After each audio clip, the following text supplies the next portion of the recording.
sekarang ini situasinya luar biasa berbeda ya. Kalau dulu Amerika itu fokus ke China, sekarang tidak hanya ke China yang menetapkan tarif ekstra tinggi.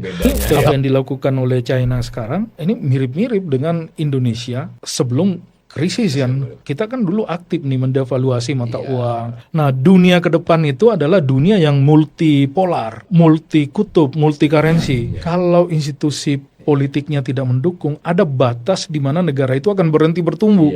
Tuh, karena kita memang nggak punya teknologi, mau mengadop teknologi dari luar, kan harus ada yang menerima di sini. Kita ini masih 80% SMA ke bawah. Yang kita butuhkan adalah kayak Silicon Valley-nya lah. Zona industrial estate yang kita punya, yang memang industrinya itu berteknologi, ekosistem berteknologi tinggi. Jadi orang kalau masuk ke kota itu pikirannya inovatif aja. Inovatif.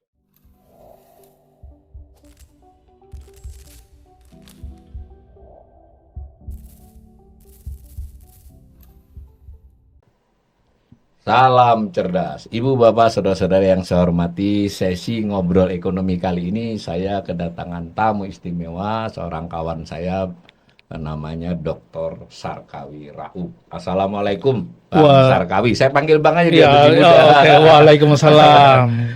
Beliau ini seorang ekonom senior, tapi usianya belum senior dengan saya, selisih hampir 10 tahun, tapi di khasanah ekonom sudah senior dan mudanya sudah mendapat amanah beberapa lah. Dulu pernah menjadi ketua komite persaingan usaha, komisi pengawas persaingan usaha.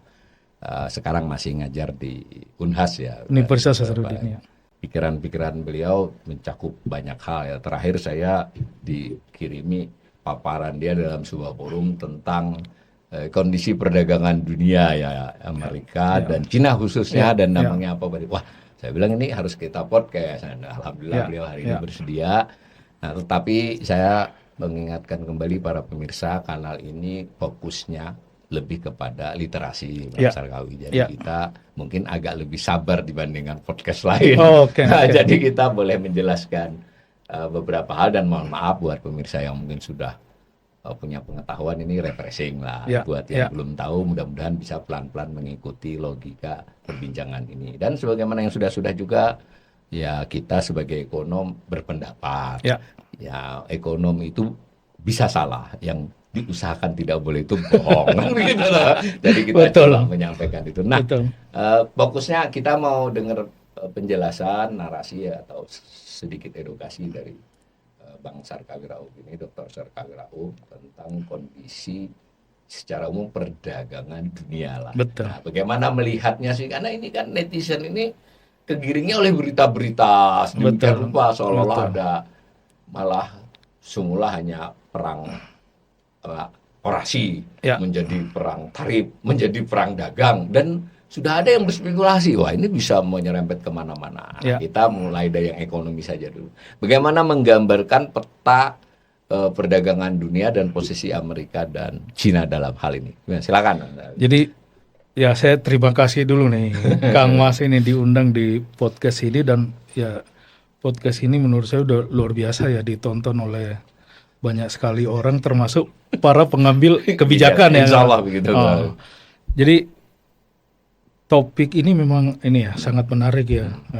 Kenapa? Karena ya memang sejak Trump terpilih sebagai presiden, baik di periode pertama, kemudian ada jeda 4 tahun, terus terpilih lagi kembali, isu perang dagang ini memang menjadi konsen beliau ya, menjadi perhatian Trump.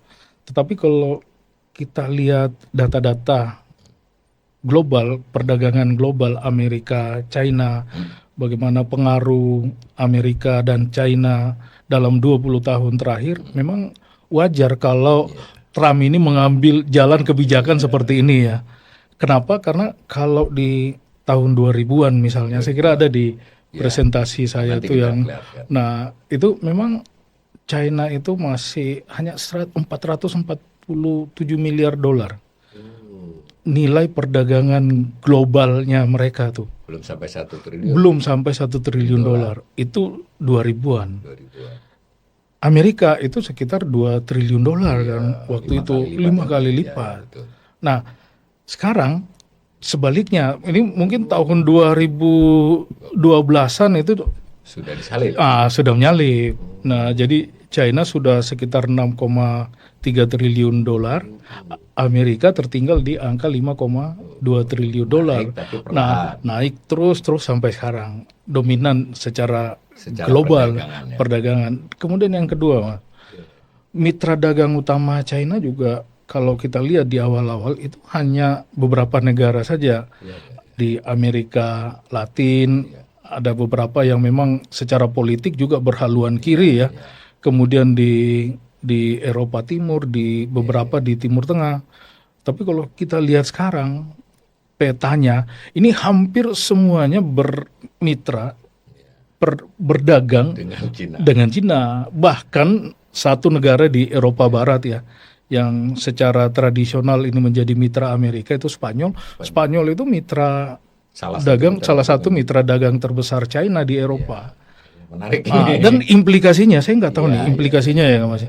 Itu sikap politik Spanyol di dunia internasional itu juga agak berubah, cenderung ke China ya. Nggak selalu ngikut apa kata Amerika. Nggak selalu ikut apa kata Amerika. Nah ini mungkin yang membuat banyak orang berpikir, oh jangan-jangan dalam waktu dekat secara internasional peran Amerika ini akan sudah digantikan oleh China ya, baik dalam konteks perdagangan, dominasi di sektor manufaktur global, bahkan dominasi renminbi atau yuan ini akan jauh lebih besar dibandingkan dengan US dollar. Nah ini kan pikiran orang melihat tren seperti ini ya, seperti itu, barang dan jasa seperti itu. Benar, tapi ya rupanya nggak paralel. Nggak paralel. Nah, saya kira itu kunci ininya ya. Jadi nanti sambil pada saat ini nanti kita tayang makalahnya Bang Sarkawi. Tetapi dari uraian beliau ini tadi kita menangkap fenomena di mana laju pertumbuhan perdagangan Amerika terhadap dunia itu luar biasa cepat, menyalip Amerika. Amerika sebenarnya tumbuh tapi perlahan ini ngebut. Nah, sehingga ya otomatis terjadi tabrakan kepentingan. Tapi yang menarik adalah meskipun perdagangan barangnya dia dominan, tapi dalam hal currency tidak ya. Sejauh ini ya. Itu bisa dijelasin nggak soal currency gimana? Jadi yang pertama ya, tapi kalau saya pengen ini dulu Mas. Kita refleksi sedikit ya. Perdagangan tadi ya. Kenapa sih Amerika sampai membuat semacam perang dagang ya? Karena kalau kita review ke belakang ya, rewind. Nah, pertama Amerika itu menuduh China melakukan semacam currency manipulation ya. Jadi manipulasi mata uang, membuat mata uangnya itu lemah terhadap US dollar. Memang tujuannya adalah supaya barangnya murah, lebih kompetitif dalam US dollar dibanding dengan barang-barang Amerika. Tuduhan pihak Amerika. Itu tuduhan pihak Amerika. Kemudian yang kedua, memang setelah currency war ini dituduh currency manipulator ya. Nah sekarang Amerika membuat tarif kan waktu itu kan. Nah cuma perang dagang 1.0 ini masih fokus ke China saja. Nah tapi yang menarik pada saat itu banyak negara yang memperoleh benefit yang besar ya dari adanya trade war 1.0 itu. Jadi limpahan sektor manufaktur yang exit dari China, tadinya production base itu di China, mereka pindah ke negara lain. Salah satu yang memperoleh benefit paling besar kan ASEAN. Dan Asia Selatan ya. Asia Selatan salah satunya itu ada Bangladesh di situ. Kemudian ada India yang juga memperoleh limpahan sektor manufaktur. Amerika yang dulunya berbasis di China sekarang pindah ke India, pindah ke Bangladesh. Kemudian ada yang paling besar ke Vietnam, Thailand, dan ya saya kira hanya sebagian kecil yang ke Indonesia. Kemudian masuk ke ekspor ke pasar Amerika. Mereka relokasi dari China kan menghindari tarif yang tinggi kan pada periode trade war yang pertama 1.0 itu atau perang dagang pertama lah. Mereka ekspor, makanya Vietnam itu salah satu negara yang paling besar ekspornya ke Amerika kan sekarang dibanding negara-negara ASEAN yang lain, karena ya tadi itu banyak perusahaan yang production base-nya di Amerika pindah ke Vietnam. Nah, sekarang ini situasinya luar biasa berbeda ya. Bedanya yang paling signifikan karena kalau dulu Amerika itu fokus ke China, sekarang Amerika tidak hanya ke China memberikan tarif yang menetapkan tarif ekstra tinggi, tetapi hampir semua negara dikenai tarif yang super tinggi ya, atau mereka sebut sebagai tarif resiprokal, tarif untuk membalas tarif yang dikenakan oleh berbagai negara. Tarif balas dendam itu ya. Tarif balas ya, meskipun Ibu Sri Mulyani di Sarasehan Ekonomi itu menyebutkan bahwa kalau secara teoritis tarif resiprokal ini nggak seperti ini, ya kan? Tarif resiprokal itu tarif berapa negara lain memberikan tarif. Case by case ya benar, dia ini langsung saja kan. Dan ya saya kira ini udah banyak dibahas ya. Formula tarifnya pun kalau kita lihat memang dia sangat fokus untuk mengatasi persoalan domestik Amerika itu, defisit. Dan ini juga beralasan Kang Mas ini. Kenapa? Karena satu, Amerika ini kan perekonomian yang mengalami defisit luar biasa ya. Nah, dia defisit di fiskal. Dan ini kan kelihatan nih di data ya. Data utang pemerintah Amerika itu government debt to GDP ratio-nya kan sampai 125% kan. Dan lebih dari 100%. Kemudian di perdagangan dengan China saja sudah defisit 295 miliar dolar. Total defisit perdagangan Amerika itu hampir 1,2 triliun dolar. Dan saya kira ini masalah tersendiri ya. Defisit transaksi berjalan dan defisit fiskal. Dan besar-besar. Kemudian yang ketiga, Partai Republik ini di bawah Trump itu ya sejak lama ya, ini selalu fokus bagaimana tax cut itu, pemotongan pajak, untuk memberikan insentif kepada kelas menengah, kelompok kaya untuk spending, untuk konsum, atau memberikan potongan pajak kepada pengusaha, orang-orang kaya supaya dia punya duit lebih untuk investasi, sehingga perekonomian dia itu bisa bergerak. Cuma masalahnya, Amerika mau tax cut, mau potong pajak terhadap orang kaya, artinya defisitnya akan semakin besar. Penerimaannya berkurang. Penerimaannya berkurang dari yang seharusnya. Defisitnya berkurang, ya mau tidak mau nambah utang. Tapi masalahnya rasio utangnya udah 125% terhadap GDP. Tidak ada cara lain bagi Trump. Pilihannya yang paling aman, tidak mengganggu domestik, tapi dia menumbuhkan sektor manufaktur di dalam negeri, sekaligus dapat duit untuk mengatasi defisit ini. Penerimaan negara dapat. Penerimaan dari tarif pajak itu dibikinlah tarif ekstra tinggi terhadap banyak sekali negara. Di sini namanya pajak impor kan. Ya, pajak impor dari dapat. Nah, itu mengatasi permasalahan defisit yang ada di dalam perekonomian Amerika. Tapi kan rupanya tidak berjalan sesuai dengan yang diharapkan. Kan orang bereaksi. Orang bereaksi. Buktinya Amerika kasih tarif 145% terhadap China, resiprokal. Retaliasinya hampir sama, 125%.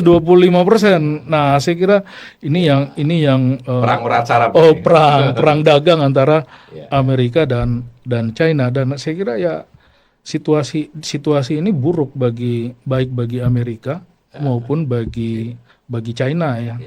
Dan ya kalau kita lihat beberapa waktu terakhir, Menteri Keuangan Amerika Scott Bessent itu maupun delegasi China, penyampaian publiknya hampir kedua negara ini tidak ada yang menginginkan adanya decoupling ya, semacam sama sekali putus hubungan. Dan kalau tarik nggak usah sekalian, nggak ke arah sana. Cari titik tengah juga kelihatan. Masing-masing cari titik tengah, karena ya pada prinsipnya mereka saling membutuhkan kan. Misalnya ini ekspor handphone ya dari China ke Amerika, itu kan produk Amerika juga, Apple kan. Karena Oh, pabrik pabrik Apple adanya di Cina ya. China, kemudian ekspor ke Amerika. Bahkan si Presiden Trump itu memaksa kan ownernya Apple ini untuk memindahkan pabrik ke Amerika, kemudian ekspor ke berbagai negara. Iya. Tapi kan sulit juga dilakukan. Karena urusan bukan soal tarif aja, Bukan soal tarif, soal tenaga kerja, soal biaya macam-macam biaya lah. macam-macam, benar. Dan ini di China mereka jauh lebih kompetitif. Ya, lebih kompetitif. Mungkin kalau relokasinya ke India, relokasinya ke Masih mungkin. Vietnam itu Tapi masih itu pun mungkin. butuh waktu ya, kalau Itu pun relokasi butuh waktu. pabrik Benar, ini kan beda. betul. Iya. Dan ya itu yang membuat Trump ini sulit ya, karena kan keinginannya bagaimana sektor manufaktur Amerika ini great again ya. Iya, Jadi bukan cuma Amerika great again, nah, di bawahnya itu ada manufaktur Amerika itu harus great again. Jadi bangkit lagi karena mereka dulu kan sangat dominan sebelum China mendominasi sektor manufaktur global ya. Bahkan kalau kita lihat data kan dari sisi produksi mobil dunia, China ini sudah mengalahkan Jepang bahkan. Bukan hanya Amerika. Padahal dulu saya ingat dulu film-film lama itu Amerika sudah khawatir dengan Jepang. Benar. Sekarang ternyata ada penyalip baru ya dalam hal mobil ya. Dalam hal mobil. Dan ini kan produk manufaktur berteknologi menengah tinggi ya. Dan ya ini China sudah sangat dominan. Termasuk sekarang mobil listrik itu. Utamanya di mobil listrik. Utamanya di mobil listrik.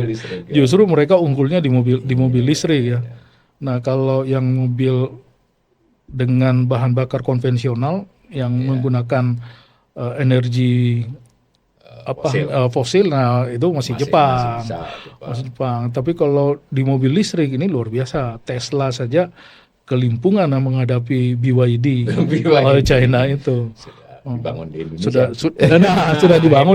Sudah dibangun di Indonesia. Nah, ini kan situasinya seperti ini sehingga memang apa yang terjadi kemudian adalah perang dagang ini tidak akan meruncing seperti yang kita pikirkan ya, bahwa kedua negara ini akan benar-benar berperang habis-habisan untuk ya misalnya Amerika first ya atau China first ya, masing-masing mengutamakan national interest. Sebenarnya kedua negara ini call tinggi dulu semua masing-masing, nanti berunding. Lalu ada nggak kelihatan mulai perundingannya itu mengarah kepada yang spesifik? Jadi mungkin komoditas apa? Gitu ya? Dan udah mulai, dan faktanya memang seperti itu. Ini pertemuan di Swiss saja, ditindaklanjuti di Jeju Korea Selatan itu. Kedua negara itu sudah ada kesepakatan untuk melakukan semacam deeskalasi ya dalam perang dagang di antara keduanya ini. Nah, deeskalasinya itu dan kelihatan bagaimana tarif resiprokal Amerika turun ya dari 145 menjadi 30% kan sekarang terhadap China.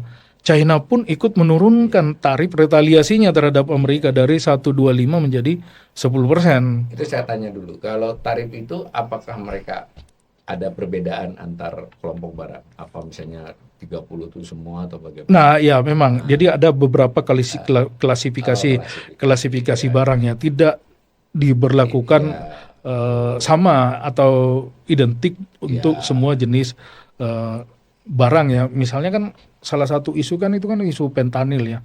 Dan iya, itu kan antara Amerika dan China dan ini isunya bukan di tarif tapi restriksi non tarif barrier ya. Dari China ke Amerika, atau isu untuk critical mineral itu kan ekspor China ke Amerika itu kan juga ada non tarif barrier, dan saya kira ini semuanya sudah dibicarakan antara. Berarti kuncinya perundingan mereka ini malah di detail ya. Nah, yang di detail. Kadang di berita-berita itu detail kurang terungkap karena masih proses betul. Kalau malah yang ada yang menarik mungkin minta dikomentari itu kan Amerika ternyata kan juga mencoba melakukan itu tidak terhadap Cina saja kan. Betul. Pada beberapa negara. Tapi menariknya katanya nih, saya belum konfirmasi ahlinya. Itu misalnya kayak impor dia dari mana itu, Kanada, Meksiko dan sebagainya itu kan ada juga yang sifatnya kayak makanan atau bahan makanan itu katanya malah tetap nggak pakai tarif atau betul nggak itu? Atau minimal tarifnya? Ya, artinya Trump juga tidak mengeneralisasi ya semua ini penting pemirsa ini. Jadi, semua jenis komoditi ya, iya. apalagi komoditi-komoditi yang bagi Amerika itu nggak bisa nggak bisa produksi. Ya nggak bodoh-bodoh amat juga nih. Gila saja Trump kalau iya. kemudian mengeneralisir ya, dan itu kan merugikan perekonomian Amerika sendiri. Jadi Dr. Sarkawi ini kelihatannya arah pendapat beliau ini sangat kelihatannya Amerika dan Cina ini perlahan mengarah kepada kesepakatan. Kelihatannya Betul. kan begitu ya. Akan ada konsensus, di antara dua perekonomian terbesar dunia ini, karena ya pada prinsipnya keduanya ini saling membutuhkan. Nah, kalau kita semua nih dikasih gambaran nih, tadi kan sudah tuh dua ini kalau dijumlahkan berdua ini lebih dari separuh perdagangan dunia. Oh ya, kan gitu ya. Sangat gede. Bagi dia kadang kecil ya, tetapi ternyata buat negara mitra lain di luar berdua ini gede.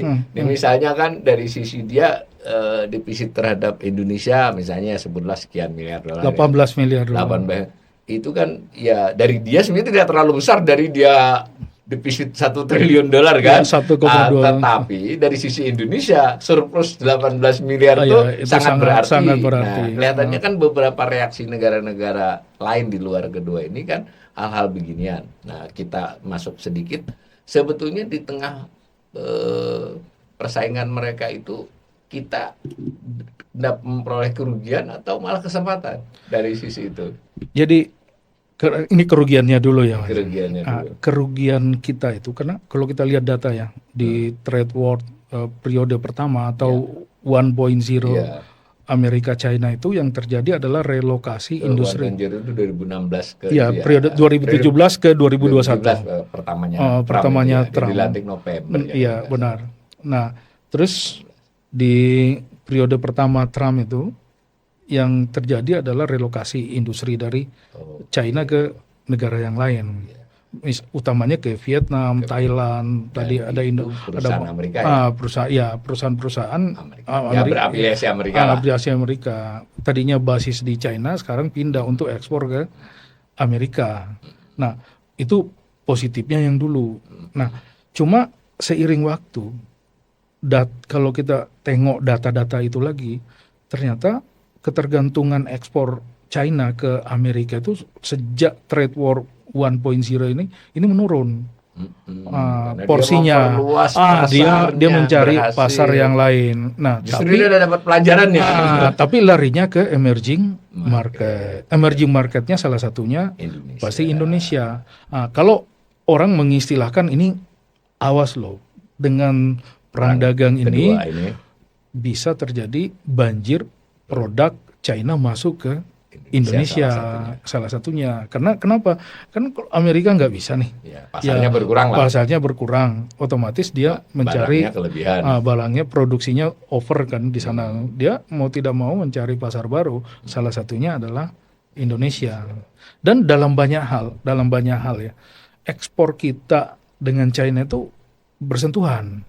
Artinya substitute satu sama lain.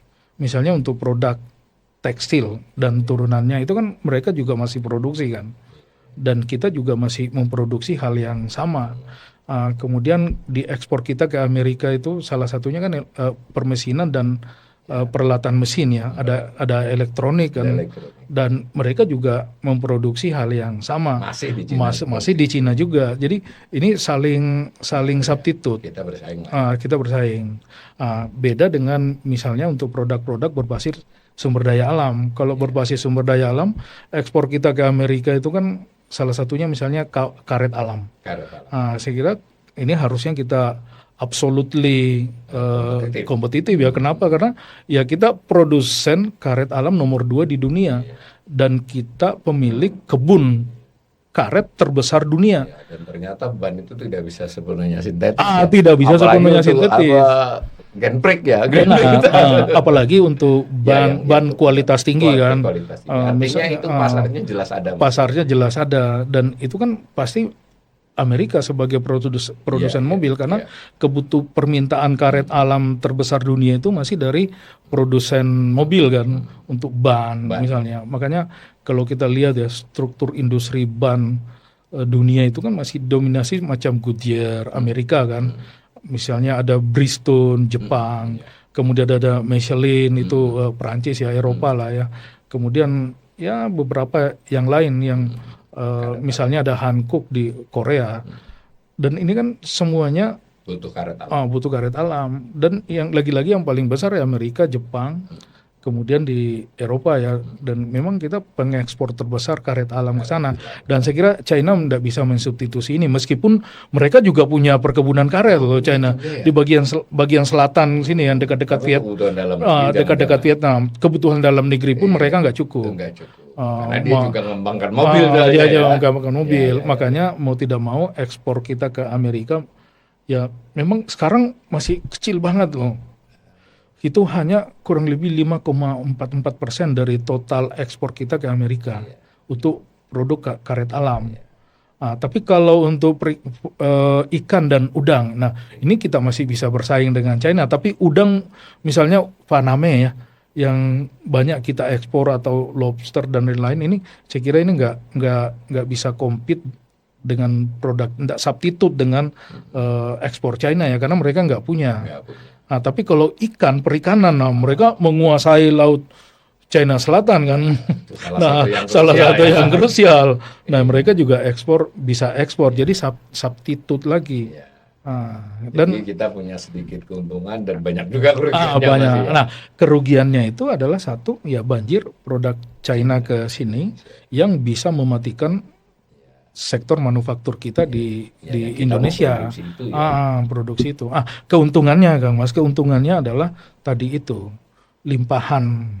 Jadi relokasi industri yang tadinya di China menjadi kita bisa menampung. Apalagi tarif resiprokalnya Trump ke Indonesia kan hanya 32%. China bisa 145% kemarin sebelum dirundingkan. Kita belum tinggal. Kita turun lagi. Dan kita tidak tahu 90 hari ke depan ini akan seperti apa. Jadi yang disebut ketidakpastian itu yang disebut ketidakpastian. Dan ya saya kira kita harus masuk ya ke dalam, kan kalau di ekonomi itu ada istilahnya ini Mas, intra-industry trade. Jadi bagaimana perdagangan di dalam industri yang sama. Jadi misalnya untuk mobil listrik, China punya BYD, punya Wuling, punya macam-macam ya, banyak sekali merek dagang untuk mobil listrik di mereka.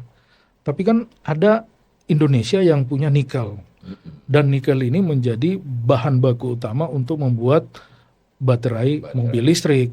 Jadi kita ada dalam global supply chain, rantai pasok global untuk mobil listrik dan berdagang dengan China. Nah, opportunity-nya di situ harusnya. Dan bahkan BYD kan assembly-nya nanti di Subang kan. Nah, nanti harusnya baterai listriknya dari sini nih. Bannya dari sini. Kita bisa produksi. Mungkin komponen BYD yang lain atau komponen mobil listrik yang lain itu dari negara yang berbeda, atau ada yang dari China atau ada yang dari negara lain. Nah, ini terbentuk semacam jaringan perdagangan dalam satu industri yang sama. Industri mobil namanya intra-industry trade, global supply chain-nya itu. Nah, saya kira ini opportunity kita, termasuk dengan dengan ASEAN. Indonesia ini kan perekonomian terbesar di ASEAN ya. Kemudian dengan negara ASEAN yang lain kita punya kesamaan dari sisi produk sumber daya alam. Kesamaan-kesamaan ini harusnya membangun semacam jaringan produksi dan menjadikan ASEAN ini sebagai production base untuk kemudian compete dengan China, compete dengan negara lain masuk ke pasar Amerika, Eropa, dan bahkan dengan Timur Tengah ya. Jadi melihat ASEAN sebagai kesatuan yang bisa supply chain-nya ada industri tertentu, atau beberapa industri. Benar, misalnya karet alam. Produsen karet alam terbesar dunia kan Thailand. Nah, mereka produksi nomor 1, meskipun kebunnya Thailand jauh lebih kecil dari kita. Karena produktivitasnya atau Produktivitasnya bagaimana? tinggi mereka. Oh, berarti kita bisa ningkatin juga dong Harusnya bisa. produktivitas. Ya, oke, Kita satu. masih kurang lebih 800 gram sampai 800 kilo sampai 1 ton per hektar per tahun ya produksi karet alam kita. Mereka lebih dari itu, bisa 2-3 kali lipat di Thailand. Jadi Peluang lah ini ya. kebunnya mereka kecil tapi produktivitasnya tinggi. Jadi Mereka nomor 1 Thailand nomor ya 1 sekarang. Thailand. Baru kita. Baru kita nomor 2. Nomor 2 itu dari sisi produksi, tapi nomor 1 dari sisi luas kebun. Saya kira ini Pak Prabowo nih harusnya Berarti konsen. peluang, kan? Ini peluang. Artinya Ini kita peluang. kalau meningkatkan produktivitas ini kita bisa jadi nomor 1 produksi ya. Bisa jadi nomor 1. Tapi butuh waktu lama juga sih kalau karet ya. Tapi harusnya enggak ya, karena kita masih banyak kebun-kebun karet yang bisa dioptimalisasi ya. Artinya Sekarang terjadi regenerasi gitu ya. Benar. Diulang ya. Benar. Ini kalau ini pemerintah bisa konsen sini, ini harusnya Ini bisa. pemirsa ini jadi bagaimana perspektif harusnya Dr. bisa. Sarkawi ini melihat karet alam dikaitkan dengan industri dan dikaitkan dengan persoalan dagang ini kan artinya. Jadi nanti Thailand, Malaysia, Indonesia, Vietnam, Filipina kan produksi karet alam juga. Filipina ada juga. Malaysia udah lama. Malaysia udah lama. Pernah paling besar dulu malah kalau nggak salah. Malaysia paling besar pernah. Sekarang mereka konversi ke durian musangking. Malaysia. Kemudian ke sawit. Paling tinggi ke sawit. Ya, jadi ada juga yang ke durian. Karetnya berkurang. Tapi ya mungkin Malaysia sekarang nomor 6 di dunia dari sisi produksi karet alam ya. Tapi kan sesama negara ASEAN ini bisa bekerja sama untuk menghasilkan produk dari karet alam. Nah, ini yang salah satunya kan ada ban misalnya. Kemudian yang kedua ini bisa produk bahan untuk kesehatan. Ini sarung tangan. Nah, ini kan bisa nih menjadi produk unggulan kita masuk ke berbagai negara, dan ini semuanya kan bahan bakunya dari karet alam. Ini yang saya sebut sebagai ASEAN sebagai production base ya, dengan intra industry trade-nya itu. Nah, saya kira kesamaan dikonsolidasikan lah ya. Betul. Dan Indonesia bisa mengambil inisiatif untuk itu. Di sawit juga begitu kan, Indonesia, Malaysia sebagai produsen sawit terbesar dunia kan. Tapi biasanya ngambil inisiatif itu harus swasta, Pak. Pemerintah harus memfasilitasi aja. Tapi coba ya kamu. Ya. Untuk price maker di karet alam, tahu nggak? Ya. Singapura. Padahal dia nggak punya kebunnya. Rubber auction itu adanya lelangnya di Singapura. Mereka nggak punya produknya. Tapi dia ngatur harganya. Menarik gitu. Seharusnya ini kalau nggak Thailand, Malaysia, Indonesia. Makanya dulu kita ada semacam konsil ya antar 3 negara ini untuk menentukan harga dan pasokan karet alam dunia. Sehingga ya petani kita nggak dirugikan ya. Ini opportunity. Ini opportunity. Isu perang dagang ini memicu kita lebih cepat, lebih sigap untuk menangkap peluang-peluang ini. Betul. Peluang ini kan sudah diketahui lama. Betul. Tapi kelihatannya karena kurang kondusif. Biasanya kan gitu tuh ya pemirsa ya. Orang itu kan peluang itu bisa karena memang melihat peluang. Ada yang karena tekanan. Nah, ini kan jadi ada ya peluang itu ya. Peluangnya ada. Banyak ya. Banyak. Nah, tadi mungkin kita mulai mengarah ke currency. Betul. Ya, atau jadi saya sendiri juga beberapa kali baca lihat gitu ya. Saya juga bingung ya kalau perasaan dagang Cina ini sudah melampaui Amerika, ya toh. Ya. Tetapi kok ruling currency-nya itu tetap US dollar itu gimana jelasinnya, Pak? Jadi penjelasan awalnya dulu. Jadi yang pertama ya. Satu, memang China ini negara dengan ekspor mungkin belum terbesar dunia sekarang dari total ya, masih Uni Eropa. Jadi Uni Eropa China terdiri dari banyak sekali negara. Tapi kalau dibandingkan dengan Jerman udah tertinggal, Prancis sudah tertinggal. Per negara. Tapi kalau satu kawasan karena industrinya Uni Eropa ini kuat, sangat kuat. Dan Jerman dulu pernah menjadi pengekspor terbesar dunia. Ini Jerman. Nah, sekarang perlahan-lahan ke belakang kan. China muncul sebagai dominan, mungkin kalau nggak salah 12,8% atau 13 0,1% dari total perdagangan ini total perdagangan dunia ya, ini di China. Tapi kok peranan renminbi atau yuan di dalam konteks transaksi perdagangan global itu kan masih sangat kecil ya. Dan ini kan berarti ini kalah dengan euro mungkin. Kalah dengan euro. Kalau dengan dolar jelas. Dengan dolar ini jelas. Jadi invoice perdagangan global dalam US dollar itu ya masih lebih dari separuh dari total invoice perdagangan dunia ya. Pada Amerika tadi paling sekitar 8%-an ya. Pokoknya kurang dari 10 kan barangnya. Tapi currency-nya di atas separuh. Benar. Tapi kalau dengan jasa dia masih sangat tinggi. Kan Amerika. Barangnya kalau jasa mereka masih sangat tinggi. Kenapa terus? Nah, kemudian perdagangannya tinggi China, tapi kok peranan mata uangnya masih sangat kecil. Nah, ini disebabkan karena invoice perdagangan dalam renminbi masih sangat kecil. Bahkan perdagangan yang melibatkan China dengan sejumlah negara, invoice-nya itu masih banyak menggunakan US dollar. Padahal ini menurut banyak ekonom ya, China harusnya bisa memaksakan. Dia mau berdagang dengan saya, tapi bayarnya pakai renminbi. Cuma negara lain juga bilang, oke. Tapi kalau China beli barang dari saya, bayarnya pakai rupiah ya, bayarnya pakai Vietnam dong atau pakai ringgit. Nah, baht Thailand. Nah, ini yang pengaturan local currency transaction itu kan, transaksi menggunakan mata uang lokal untuk perdagangan paling nggak kedua belah masing-masing negara. Misalnya China dengan Rusia sekarang ya. Jadi Rusia beli barang China pakai renminbi atau pakai rubel, dan sebaliknya juga begitu. Jadi saling tukar di antara mereka ya.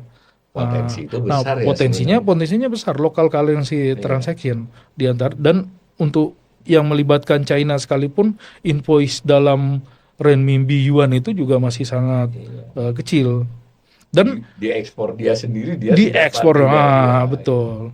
Implikasinya apa? Implikasinya adalah penggunaan mata uang renminbi yuan dalam global currency reserve atau cadangan devisa bank sentral dunia itu juga masih sangat kecil. Ini mungkin hanya 4-6% dari total currency reserve global.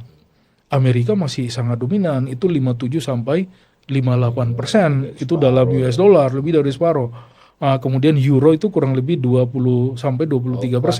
Itu kuat. Karena tadi Uni Eropa benar. Dan bahkan yen Jepang ini masih jauh lebih tinggi dibanding China. Dan saya kira ini problem tersendiri nih buat China. Jadi apa yang digambarkan di publik bahwa dengan perang dagang sektor manufaktur dunia basisnya di China, ekspornya China juga sudah sangat besar, membayangkan bahwa seolah-olah ini akan juga ikut menyalip peran dolar. Nah, ini juga masih jauh ya. Bagaimana renminbi yuan itu men-switch atau overtake ya peranan dolar lah di dalam konteks transaksi internasional ya. Apalagi ini Mas, transaksi over the counter ya, transaksi langsung yang melibatkan dua mata uang ya. Itu dolar itu hampir 90%. Tapi dari 200% ya. Kenapa 200%? Karena ini kan ada dua mata uang. Sekali transaksi ada dua mata uang, jadi dihitungnya bukan 100, tapi 200 jadinya. Dari hampir 90% US dollar terhadap total ya. China jauh di bawah itu lagi. Nah, ini yang over the counter ya. Over the counter. Dan ini masalahnya itu apa? Satu dari sisi rejim nilai tukar yang ada kaitannya dengan kebijakan moneter. Ada kaitannya dengan jadi ada Asian Green ya. Ini ekonom Amerika nih. Jadi dia bilang masalahnya buat China itu untuk menjadi mata uang dominan karena kebijakan moneternya. Kebijakan moneter China itu masih menganut dalam hal lalu lintas devisa antar negara, versi yuan ke valuta asing yang lain atau valuta asing ke yuan renminbi ini masih dikontrol oleh Tidak bebas. People Bank of China ya, PBOC. Ini bank sentralnya China. Nah, pembatasan ini bukan hanya volume, tetapi bahkan nilai timing transaksinya juga dalam beberapa hal ini dibatasi ya. Nah, ini yang melahirkan isu convertibility antar yuan renminbi ke mata uang yang lain. Iya, jadi orang kalau mau pegang itu jadi ada risiko jadi ada risiko. Iya. Kemudian yang kedua, menurut si Asian Green ini dalam risetnya beliau itu masalahnya adalah satu, China ini masih menganut meskipun ya tanda petik ya rejim fixed exchange rate. Jadi meskipun per definisi kalau kita lihat publikasi IMF dia juga mengalami fluktuasi. Dia mengalami fluktuasi. Nah, tetapi metode penetapan nilai tukarnya terhadap nilai tukar mata uang yang lain. Nah, itu kan biasanya ini untuk berapa nih nilai tukar yuan atau renminbi besok nih terhadap US dollar. Nah, ini dipantau nih perkembangan nilai tukar hari ini nih. Nanti pengumuman dini hari itu untuk menentukan berapa nilai tukar yuan di hari berikutnya ini berdasarkan perkembangan di trader-trader besar nih. Dipantau kemudian ditetapkan bahwa People Bank of China, bank sentralnya itu mengumumkan bahwa nilai tukar mata uang renminbi yuan terhadap US dollar itu sekian. Dengan band intervensi ya. Jadi dibiarkan berfluktuasi. Jadi tidak sepenuhnya pasar ya. Tidak pasar sepenuhnya dimonitor. Pasar dimonitor. Diputusin atas dinamika itu. Betul. Kalau kita kan masih bebasin. Kalau ini apa yang dilakukan oleh China sekarang, nah ini mirip-mirip dengan Indonesia sebelum krisis kan. Karena kita kan dulu aktif nih mendevaluasi mata uang, menurunkan nilai mata uang. Kalau dianggap membuat ekspor kita tidak kompetitif di pasar dunia, nah nilai mata uang kita didevaluasi. Dan kurang lebih apa yang dilakukan China secara tidak eksplisit ya, secara implisit mereka membuat band intervensi yang terlalu sempit ya. Jadi yuan renminbi ini dibiarkan berfluktuasi. Hanya di ruang sangat di ruang yang terbatas. Kita sih intervensi, tapi ruangnya luas. Ruangnya lebar. Atau mungkin gini, karena dia intervensi ada dananya. Kita itu juga benar. Ya, kan? Jadi tapi jadi orang membuat khawatir pegang renminbi. Karena satu isu convertibility itu. Saya pegang renminbi nih, tiba-tiba ini didevaluasi atau bukan tapi kita nggak bisa konversi ke valuta asing yang lain sesuai dengan kebutuhan. Nah, ini kan problem buat banyak orang ya. Buat banyak negara, perusahaan yang investor besar ya. Nah, kemudian yang ketiga, Mas, kita berdagang sama China nih. Kita butuh renminbi kan untuk bayar barang China. Kalau local currency transaction itu diberlakukan. Jadi saya nggak mau lagi transaksi dalam US dollar, tapi transaksinya harus menggunakan renminbi, ya kan. Otomatis kita harus menyimpan renminbi kan. Bank sentral kita pun harus punya cadangan renminbi sebagai cadangan valuta asing untuk membackup perdagangan kita dengan China. Cuma problemnya, pertanyaan banyak orang adalah seberapa kuat China ini berhadapan dengan US dollar kan harus di backup tuh dengan dolar. Ini menurut Asian Green ya.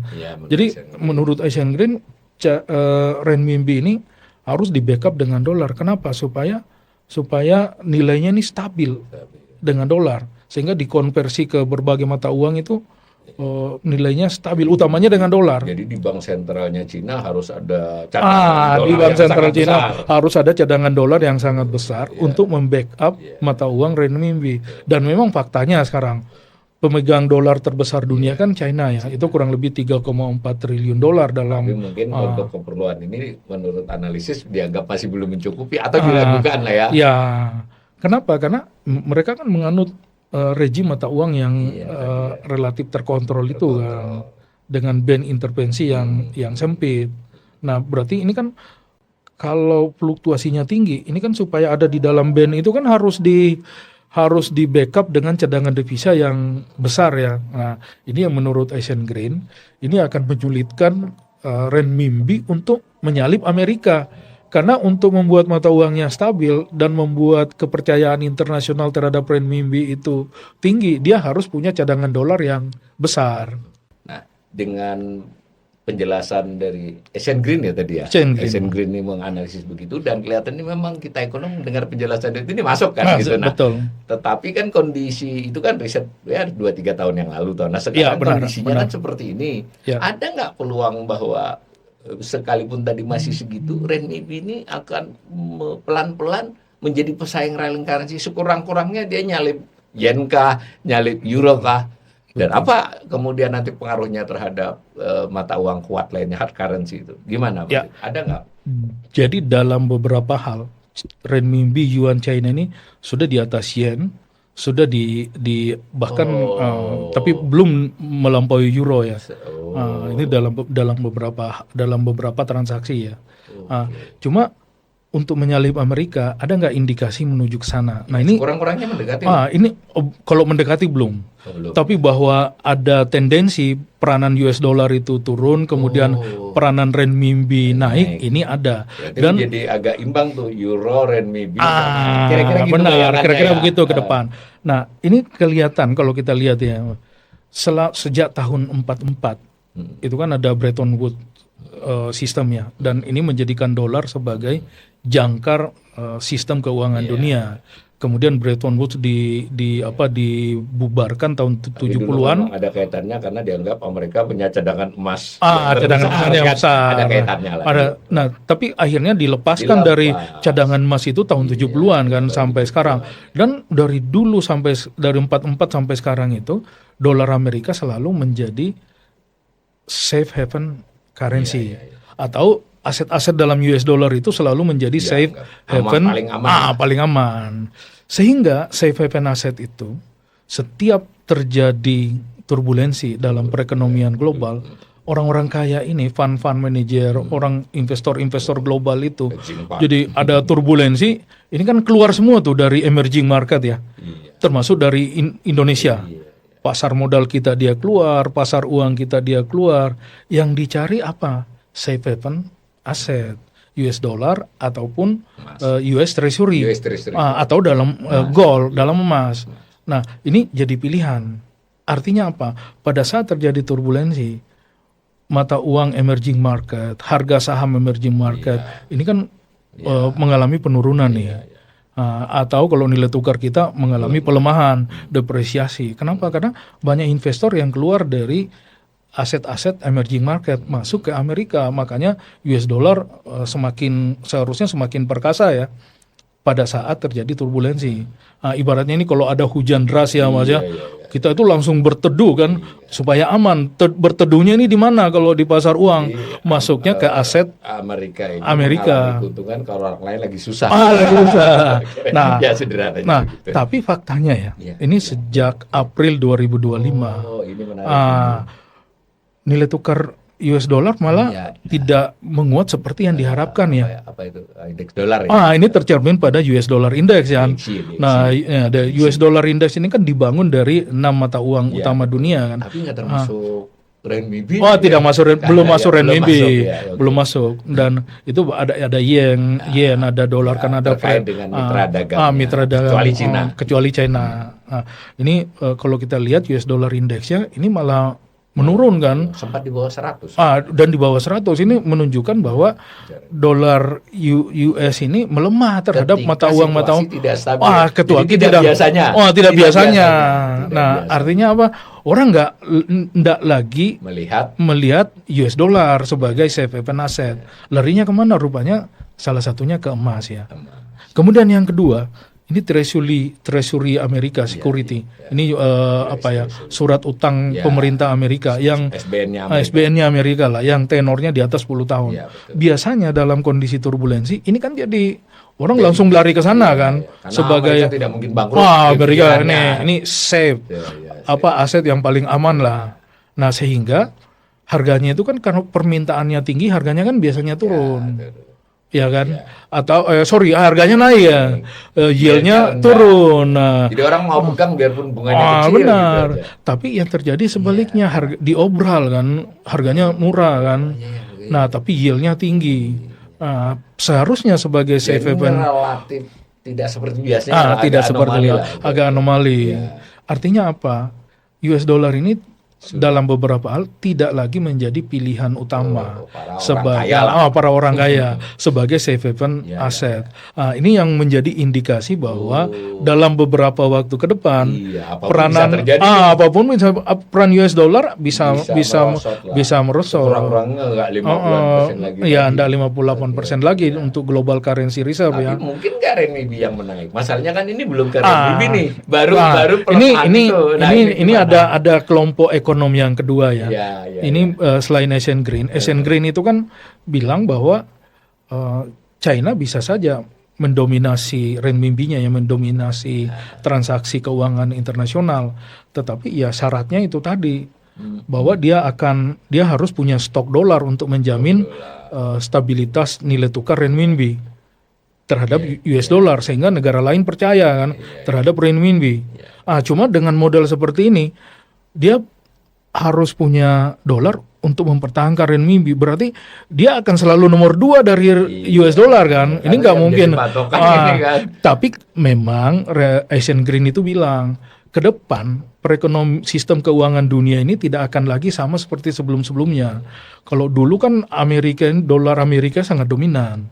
Nah, dunia ke depan itu adalah dunia yang multipolar, multi kutub, multi currency. Tidak ada lagi satu mata uang yang sangat dominan dibandingkan yang lain. Karena penyelesaian teknologi transaksi juga lebih cepat. Lebih cepat. Kan, itu mempengaruhi Benar, juga kan. mempengaruhi. Tukar otomatis aja. Itu. Ya, nah, paling tidak ada 3 mata uang dominan dunia nih nanti ke depan. 1 US dollar, tetap ya. kedua euro, nah yang ketiga ada renminbi, yuan China ini. Itu peluangnya ke depan. Itu peluangnya ke depan.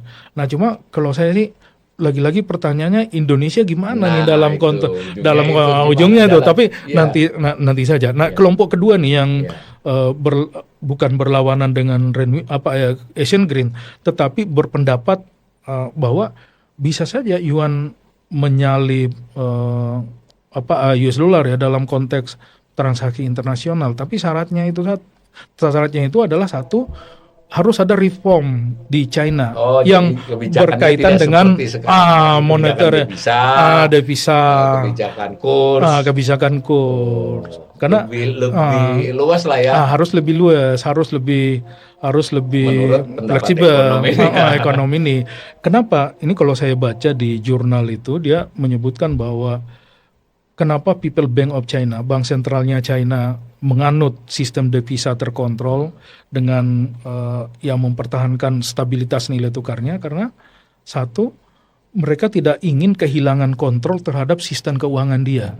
Karena kalau lalu lintas devisa itu dibiarkan sangat fleksibel, free, nah kontrol PBOC terhadap sistem keuangan itu akan sangat longgar. Dan ini kan seperti di kita nih sekarang ya, dengan rejim yang ada sekarang, kita hanya bisa misalnya mengintervensi pasar dengan jualan falas atau beli falas untuk mengontrol stabilitas sampai tingkat tertentu. Nah, China itu nggak mau kehilangan itu, sehingga dia tidak mau melakukan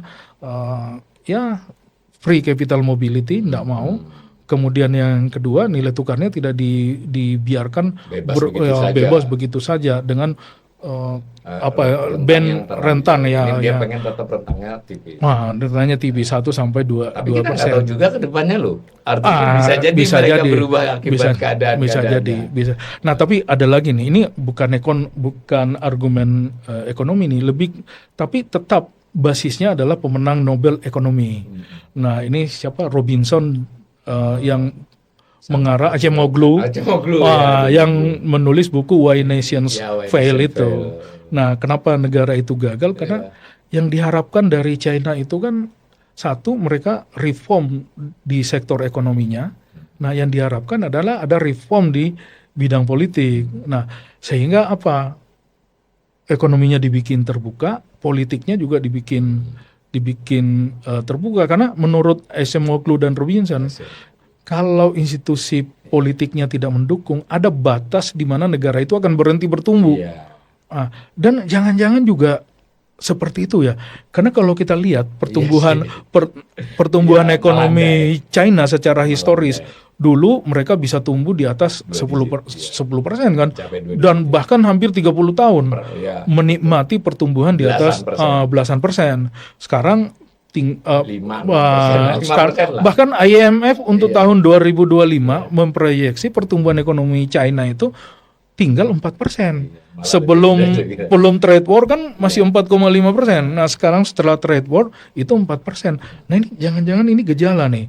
Sehingga pendapat Acemoglu dan Robinson ada benarnya. Meskipun penulis lain ada yang nggak setuju ya bahwa China membangun ekonominya itu ya beyond kapitalisme, ini di luar nalar dari kapitalisme ya. Bisa jadi seperti kita itu. memang harus menunggu ya. Nah, di tengah situasi yang begitu, karena kita akhirnya juga sebesar apapun Amerika dan Cina, mereka ini sedang bersikutat dengan masalah domestiknya sendiri, benar nggak? Betul. Jadi kita tidak bisa melihat urusan jago-jagoannya. Jadi kadang kan netizen ini, wah lebih jago siapa? Ya nggak gitu juga, nggak sepenuhnya begitu. Karena mereka urusannya terhadap rakyatnya, terhadap kondisi politiknya, terhadap kesejahteraan negaranya, kan seperti itu.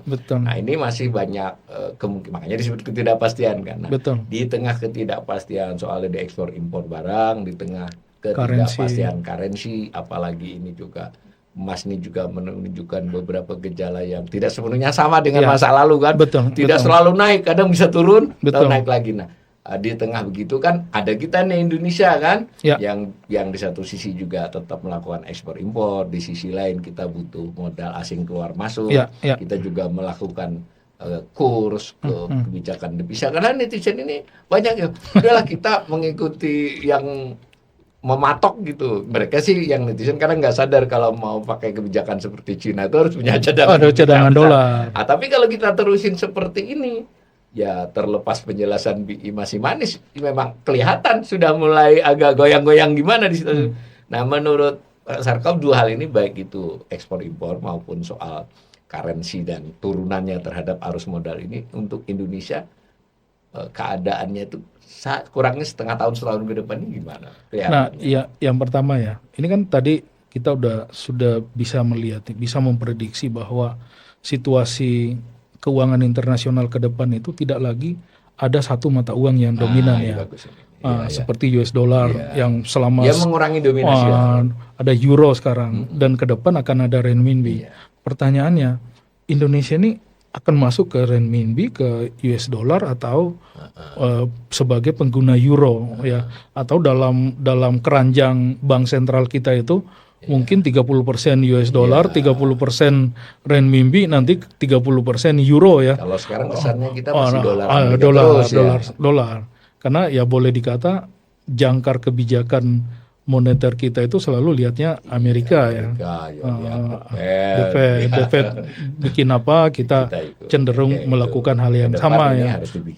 Ke depan harus dipikirin. Menurut saya dulu ada isu yang menurut saya itu bisa dimunculkan lagi, isu ASEAN Currency Union. Bagaimana negara-negara ASEAN ini membentuk mata uang bersama. Kan dulu ada tuh yang tahun 2000-an awal, ini pernah digelindingkan kan pada saat euro dibentuk secara resmi tahun 2000-an itu kan. Nah, negara-negara di ASEAN pun ikut kepikiran, terinspirasi untuk membentuk mata uang tunggal bersama yang akan menjadi. Itu tadi bagus kalau dikaitkan dengan pandangan Bang Sarkawi tadi soal kalau perdagangannya pun tadi supply chain. Benar. Jadi sudah Eropa itu kan salah satu seperti itu. Benar. Kekuatan ekonomi, tidak kekuatan betul, gitu ya. Betul. Mereka Uni Eropa itu kan dari sisi industri manufaktur. Misalnya pesawat lah. Mereka punya Airbus ini kan brand yang dikeroyokan ya sebenarnya, bukan hanya Prancis ya. Kemudian oleng sama mereka nih. Kemudian produk yang lain kan, ini kan jadi Eropa itu currency harus ada kaitannya dengan kekuatan industri lah, terutama di ASEAN juga bisa seperti itu. Kita punya banyak kesamaan. Kita punya banyak kesamaan. Kalaupun ASEAN nggak sanggup ya sendirian, karena nggak ada jangkar kan. Uni Eropa itu kan jangkarnya paling tidak Jangkar nomor 1 kan ada Jerman dan Prancis kan. Jangkar kedua ada plus Itali di situ.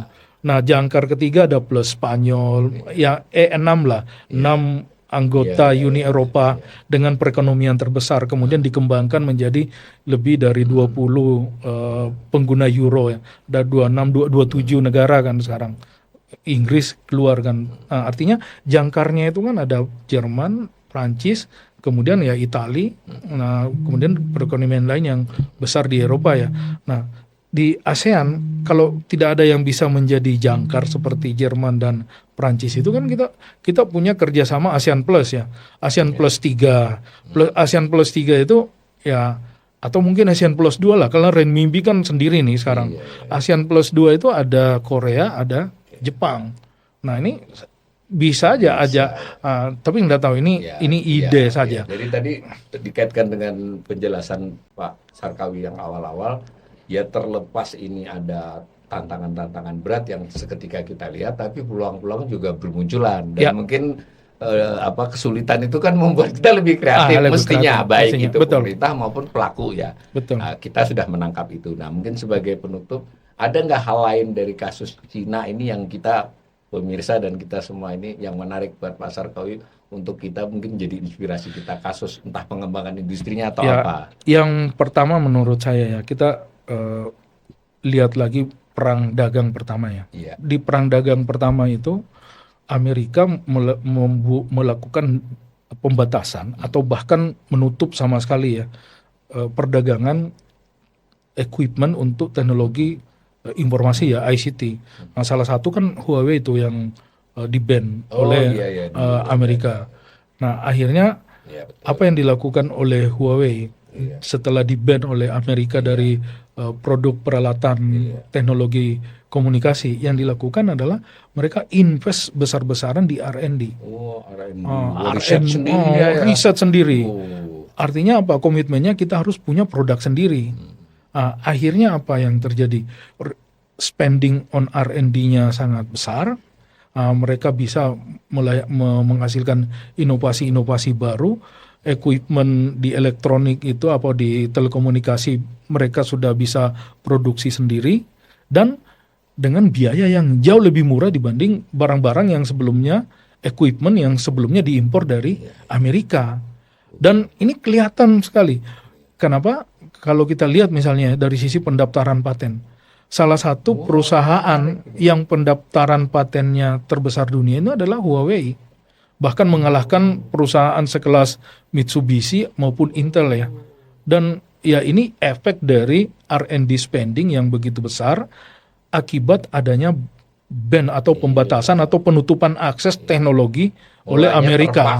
Mulanya terpaksa menjadi inovatif. Akhirnya mereka sangat kompetitif dan bahkan bisa menguasai dunia dengan produk murah yang mereka bisa hasilkan sendiri. Dan ini berarti potensi Huawei merambah jenis-jenis industri lain bisa meluas. Sangat besar. Komunikasi. Sangat besar. Karena mesin itu kan begitu ya kaidahnya, chip segala itu. Maksud saya, jalan yang ditempuh oleh Huawei ini bisa dilakukan di kita, di Indonesia. Karena kalau kita lihat ya, hampir semua negara yang bisa achieve status sebagai developed country itu adalah negara dengan persentase spending on R&D terhadap GDP-nya yang besar. Bahkan Korea Selatan berapa sekarang? Itu hampir 5%, 4,9% R&D spending-nya dia, baik oleh private sector maupun government terhadap GDP. China berapa? 2,4% dari total GDP-nya. Amerika kurang lebih 3,3 sampai 3,4%. Indonesia, ini kita jauh tertinggal nih. Kita ini hanya 0,3%.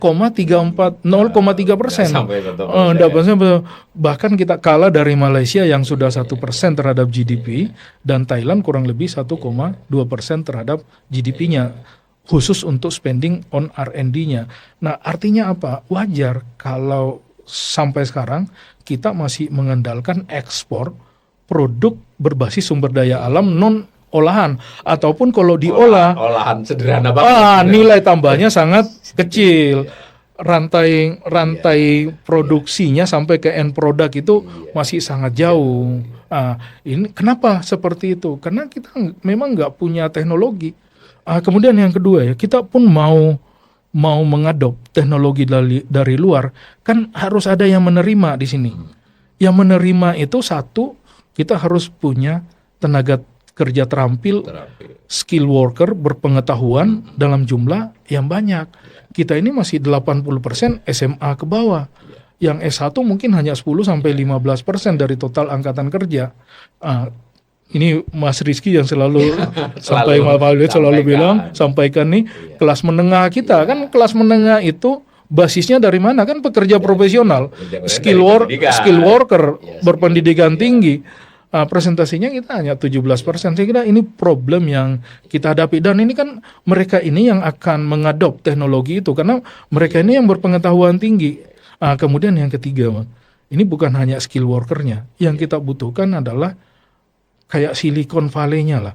Jadi ada zona industrial estate yang kita punya, yang memang industrinya itu berteknologi, ekosistem berteknologi tinggi. Jadi orang kalau masuk ke kota itu pikirannya inovatif aja. Inovatif, gitu. Mas, ini wadahnya ada untuk teknologi tinggi dari berbagai negara ini ada, masuknya ke sini nih. Nah, ini kemudian kita adopt teknologinya sehingga bisa kita improve kapasitas teknologi manufaktur kita di dalam negeri. Nah, ini kalau nggak ada ini kita akan sulit. Jadi satu, spending on R&D-nya kita harus naik, didorong, dan saya kira ini agendanya Pak Prabowo ini menurut saya nomor 1 nih. Kalau mau panen harus nanam dulu. Nanam dulu. Tanpa ini nggak mungkin bisa. Tidak ada contoh negara yang berhasil tanpa R&D. Kita bandingkan aja, Kang. Brasil dengan Jepang. Brasil dan Jepang ini kan negara yang sama-sama bisa tumbuh 9 bahkan di atas 10% tahun 60-70-an. Tapi Jepang mampu masuk sebagai negara maju, Brasil sebagai developing, middle income trap. Kenapa seperti itu? Karena Jepang punya R&D spending yang kuat, punya ekosistem R&D yang bagus, inovatif, bisa masuk ke dalam knowledge based economy. Jadi perekonomian yang digerakkan oleh pengetahuan, innovation based, berbasis inovasi. Brasil enggak. Nah, sehingga Brasil tertinggal di belakang, tidak naik kelas menjadi negara maju. Jepang udah menjadi negara maju, dan Brasil ini sepak bola. Saya kira buat Indonesia kita harus meniru model Jepang. Dalam kasus Cina kita melihat juga itu seperti Jepang dalam hal ini ya. Betul. Huawei menjadi contoh.